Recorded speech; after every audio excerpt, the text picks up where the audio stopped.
दूररू देखिले पूरा चकाचक हेले गेट खोली भीतर को पशिले डर लागिबो कारण जेउ आड़े अनेब खाली अनाबना गछ जेमिति भीतरटा जंगल रे परिणत होई गलानी।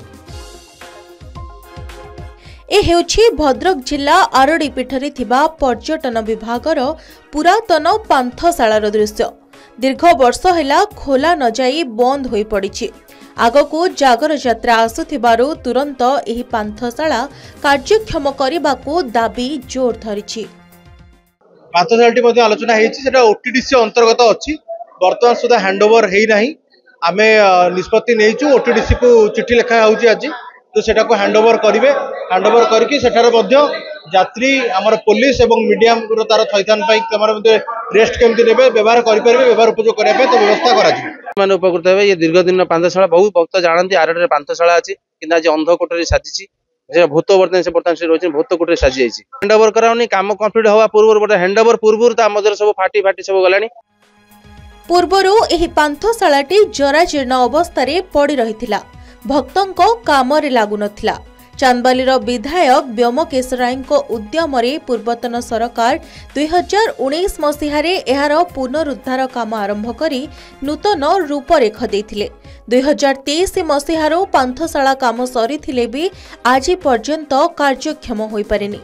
ठेकेदार पाखरु सरकार कि भद्रक प्रशासन कि विभाग केही काठ नेउ नाहंती। तेणु बंद होई रहिछि एही सरकारी पांथशाला। आगकू जागर यात्रा आसुथिबारु तुरंत जिला प्रशासन पांथशाला खोलिबाको पदक्षेप नेबा पई साधारण रे दाबी होईछि। देखु पांथशाला जो बाबा अखंडमणि पीठरे गोटे निर्माण होईछि से तो बर्तमान ताहा एपर्यंत कार्यक्षम होई पारिनी किंतु से तार कार्यक्षम होबार आवश्यकता अछि जेहेतु प्रतिदिन हजार हजार भक्त पीठ को आसुचंती एठी रहणीर असुविधा अछि। तेणु निश्चित भाव में पांथशाला चालू रहिबा उचित एवं तार कार्यक्षम हेबा उचित। निवासर अवस्था मध्य से खाली टंका वर्षा कराला काम है अत्यंत निम्नमानर काम है। आज पर्यंत से गेट खोला नहीं जड़िए कई लोक रही अंततः आरडी जो जागर उत्सव विराट आकार हुए आपण मैंने समस्त जानते पुलिस प्रशासन हैंड टेन अमुक समक बहुत फोर्स मान रही जगार आवश्यकता थाए।